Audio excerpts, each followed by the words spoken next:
உங்களுக்கு தெரியுமா, அந்த காலத்தில் ஸ்டொமக்கை க்ளீன் பண்ணுறதுக்கு வேப்பிலை, திரிப்பலா, கேஸ்டர் ஆயில் யூஸ் பண்ணாங்க.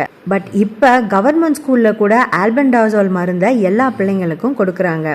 சரி, ஆல்பென்டாசோல் மருந்து எப்படி ஸ்டொமக்கை க்ளீன் பண்ணும் அப்படின்றத பற்றி தெரிஞ்சுக்கலாம். ஸ்டொமக்கில் பேரசைட்டிக் இன்ஃபெக்ஷன் பொதுவாக எல்லாருக்குமே ஏற்படும். எப்படின்னா, கெட்டுப்போன உணவுகள் எடுக்கும்போது, ஹேண்ட் வாஷ் பண்ணாமல் சாப்பிடும்போதோ, இல்லை சிக்கன், மட்டன், பீஃப், குறிப்பாக பன்றிக்கறி செய்யும் போது அதை சரியாக குக் பண்ணாமல் அந்த கறியில் ஏற்கனவே இன்ஃபெக்ஷன் இருந்ததுன்னா அதை நம்ம உடம்பை இன்ஃபெக்ட் பண்ணும். வெறும் காலோட சேருலையும் சகதிலையும் நடந்தாலும் நம்ம உடம்புல பேரசைட்டிக் இன்ஃபெக்ஷன்ஸ் ஏற்படும். பூச்சிகள், குறிப்பாக கொசு கடிச்சாலும் கூட பேரசைட்டிக் இன்ஃபெக்ஷன்ஸ் ஏற்படும். வீட்டில் பெட் அனிமல்ஸ் வளர்த்தாலும் அதில் இருந்தும் பேரசைட்டிக் இன்ஃபெக்ஷன்ஸ் பரவும். அண்ட் வேற யாராவது பேரசைட்டிக் இன்ஃபெஸ்டேஷனால் பாதிக்கப்பட்டிருந்தாங்கன்னா அவங்க கூட நம்ம பெட்டை ஷேர் பண்ணும்போது கூட அந்த இன்ஃபெக்ஷன் நமக்கு பரவும். இந்த இன்ஃபெக்ஷன் நம்ம உடம்புல இருந்து ஆல்பென்டாசோல் மருந்து கிளியர் பண்ணும். எப்படின்னா, நம்ம உடம்புல பேரசைட்டிக் வர்ம்ஸ் உயிர் வாழறதுக்கும் உற்பத்தி ஆகிறதுக்கும் அதுக்கு குளுக்கோஸ் தேவைப்படும்.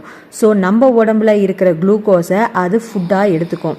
இந்த மருந்தை எடுக்கும்போது பேரசைட்டிக் வர்மோட எனர்ஜியை பாதிக்கும். இதனால அதால குளுக்கோஸை சாப்பிட முடியாமல் அழிஞ்சும் போகும். இந்த மருந்து டேப்லெட் ஃபார்ம், சஸ்பென்ஷனில் தான் இருக்கும். 400 mg டோசஸில் வெவ்வேறு பிராண்ட் நேமில் மார்க்கெட்டில் அவைலபிலிட்டியில் இருக்குது. இந்த மருந்தை எடுக்கும்போது ஏற்படக்கூடிய சைடு எஃபெக்ட்ஸ் பார்த்தீங்கன்னா, குமட்டல் இருக்கும், வாந்தி இருக்கும், ஒரு சிலருக்கு வயிறு வலிக்கும், தலைவலி இருக்கும், மயக்கம் ஏற்படும், இன்னும் சிலருக்கு முடி கொட்டும்.